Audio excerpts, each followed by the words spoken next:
So it's been a while since I made a video, and taken a couple more trips using the tent. One here just this past weekend, went way off into West Virginia, back in the sticks, a long ways back there, really bumpy roads, and did fine. But I wanted to talk about a few things that as I keep learning more about it. So the last video I was talking about condensation, and condensation is a big problem if you close it up, but that's not really fair to the tent because all tents do that.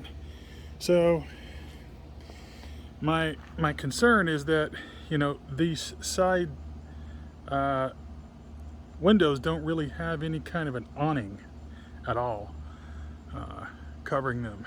So what I was doing is sort of unzipping just a little bit around the top and leaving a gap there, doing the same thing on the back and on the front, and then leaving the main panel up front, the main entrance, closed. And I was still having some condensation issues.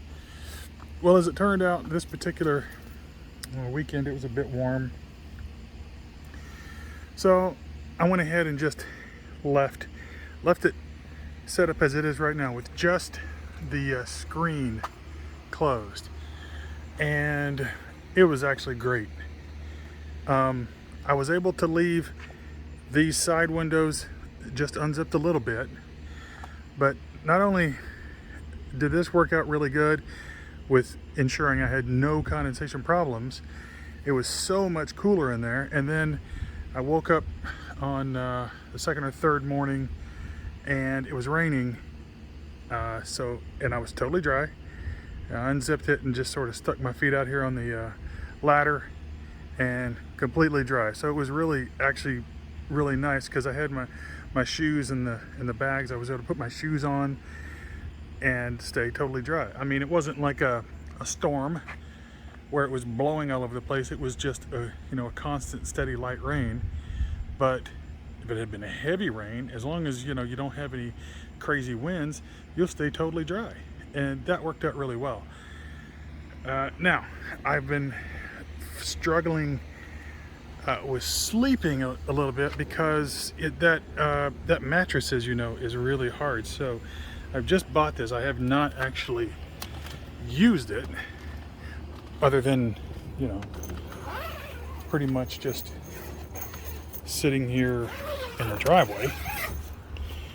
But here you can see I've got this well, that sucks. That was scratched. I've got this this is a 3-inch mattress, memory foam mattress. My wife got this from, I think it was Belk. It's about $75. It's a twin XL, and at first I thought, as I was pulling it out, that it was going to be a little bit too small. And actually, now that it's totally expanded, I think it's just about the right size. There is some gap on the sides, but I had purchased a full-size inflatable mattress, and on paper this width is basically a full size minus a couple inches, and I thought, okay, well, a couple inches, how bad can that be? Well, it's pretty bad because you really can't close. If you wanted to close this main panel, you really can't. So you don't want a full size, you do want the twin XL. So let me go ahead. I'm going to close this up for now. I'm actually waiting for a one of these waterproof mattress protectors, fitted sheets. It'll come in tomorrow, but I don't want to leave this open for so long, so I'm going to close it up. One of the things I wanted to demonstrate when I'm closing it up is a new technique that I've learned on how to close it, and primarily on how to put the the cover on a lot easier. I always struggle putting it on. You put it on the front, then it tucks way down under and you can't get it on the back. So I sort of accidentally discovered a new technique I want to show.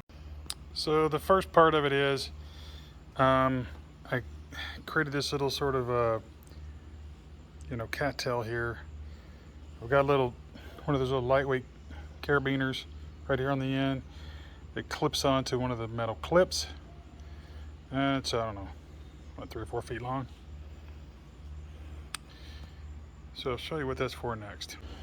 So I've got the beginning of the top going on here. So I have it here. I got it up on this corner, and try and keep it from getting too far up under there. I've taken my little cattail and thrown it back here, so I've got a place to grab. So let me climb up here.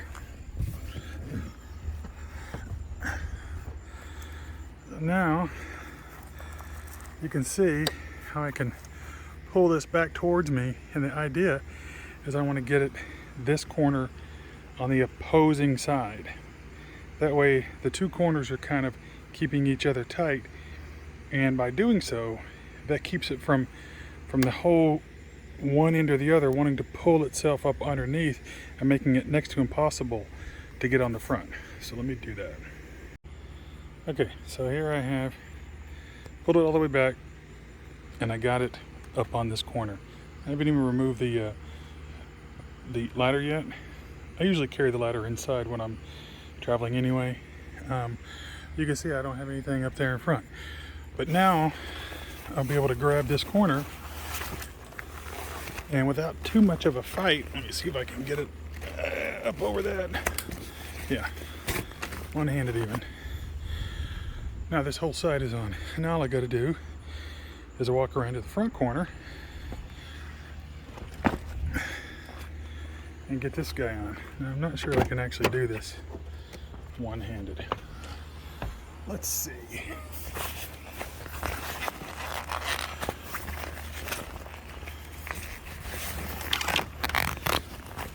Sorry for the poor photography, but you can see here through my fingers that allows me to get it on all the way around.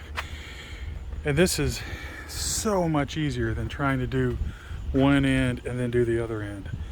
Pull it from corner to corner, and then the two opposing corners are much easier because it sort of keeps itself in line without, wanting to wrap itself all the way up under on one end first.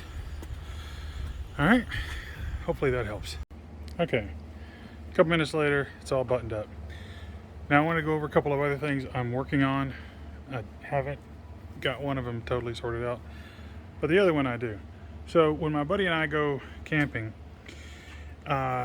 we use little GMRS radios between the two cars to communicate. Now we did lots of motorcycle riding, and we have intercoms in our helmet, which was kind of nice because you basically talk constantly, whereas this is a mic. You key the mic, you unkey the mic. It's not as good in my opinion, but it works. It works fine.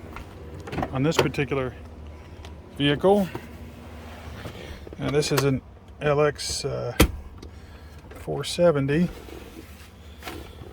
Down here is the whole unit. I took out the 6-disc CD changer because who listens to CDs like anymore?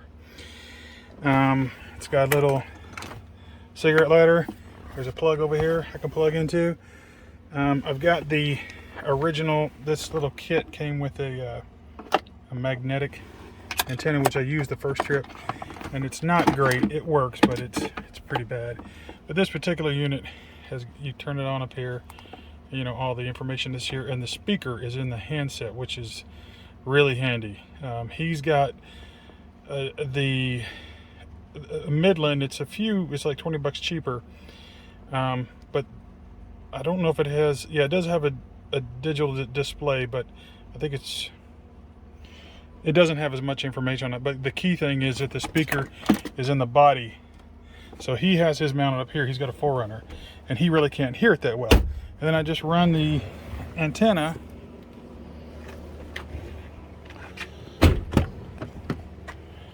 down here through here and just tuck it in. So right now it's just kind of hanging here because I'm waiting to take the tent off. But I wanted to show you this mount. So this is the antenna that makes all the difference. This little 3 dB boost antenna, just get it because it makes so much better. And then I used a 13 millimeter head, but anything in this general size, 1/2 inch or so head will work. Took a piece of angle iron, cut it, drilled a hole through it, and mounted that to these crossbars, and then screw the antenna right onto it. So when I take the tent off, I will just unscrew this guy. Let me go ahead and take it off now. Just unscrew that guy, unwrap the, and if I wanted to, a couple of little, Allen set screws will come off, but I'll probably just wrap the cable around it. I don't know, whatever. And then, this is where it's mounted all the time. And it's very sturdy. I was going through trees and everything. Nothing bites with it. So that's the radio and antenna situation. That works a lot better. And I don't want something permanent, because when I remove this, I want it to go back to looking like, just my daily driver, which is what it is. Now, the other thing that I was working on is how to use these eyelets that I've installed one on either. Now, originally I thought, I could just, what I'll do is I'll tie a tarp, onto either one of these points. Then I'll tie a guy line down here, and like a guy line over here, and then stretch the tarp towards me in this orientation, and then tie it out here. And so I have an awning without the big awning thing on the side of the car. The big awning thing I've messed with them before. They're just a lot of work to put up and take down, and the whole thing. You don't need it all the time anyway. When you do need it, I have found that a heavy duty tarp works just fine. But at first I was going to take an old set of poles off of a tent and run it through there, and of course they'll fit through there. The problem is that they're way too flexible. So what I'm going to do now is I'm probably going to buy, they sell individual sort of awning, extendable awning poles. And if I can get one that's about 8 to 9 feet, which I think most of them are around that range, then I can just slide that pole through there and then affix the tarp to it and go ahead, and I can have 2 more poles out here that attach to it and send guy lines down from it. So that's currently what I'm thinking about that. So yeah, that's where we're at with the tent. The more I use it, the more I like it. It's not as fast to get out and get ready to go as my buddy who sleeps inside of his car, but I got tons of more room. On the last trip, I took with me my 50 quart refrigerator, and I have a little Jackery 240, and the Jackery just plugs right there. It sits in that little space. The refrigerator goes in there, and once the refrigerator, this is the key, you plug in your refrigerator like at least a day before you're going to go, and get the refrigerator and everything inside down to temperature. And from that point on, all the Jackery really is doing is maintaining it. And if you put it in eco mode, I had it so that the let me just go over there and show you what it looks like.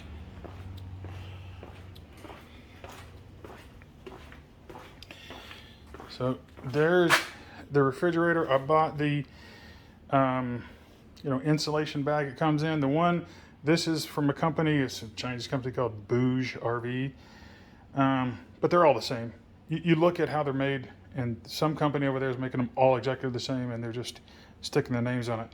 So that company, Bouge RV, the branded one, fits this insulation bag was $75 from them, but the exact same bag, literally everything is exact, was $60. So if you just look around a little bit, you can get the same stuff. And here's the Jackery, the little 240 that I took, and when you put the fridge in eco mode and you put it down to about 36 degrees, I would go to sleep after having, after we haven't pulled over, stopped. You know, when we're drinking beer, we're taking the food out and cooking the whole thing, go to bed. The Jackery's probably 75%. One night it was like 66%, and I woke up and it never was dead. I would be in the 20s or whatever percentage wise, but it would run this thing all night. So it was running this, it was keeping it cold minimum of 12 hours, and it would probably go 18 with that much use. If you didn't get into it, it'd probably keep it cold for 24 hours.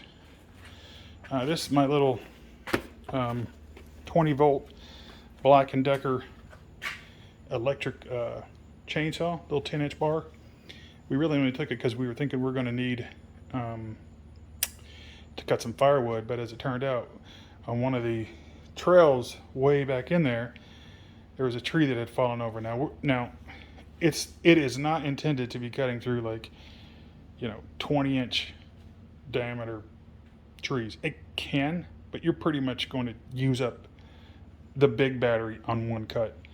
But when we're talking about limbs, you know, branches that were 8 inches or so, that little joker did the job, and we were able to clear the trail and get through it. It was pouring rain too, so we were really glad we had it, because we're probably 10 miles back in there, so turning around would have sucked. Anyway, yeah, so that's it. I'll try and cut this a bit so it's less gibberish. I'll add a picture of us cutting the tree down, and hopefully you guys find some of this useful between all the babbling. Later.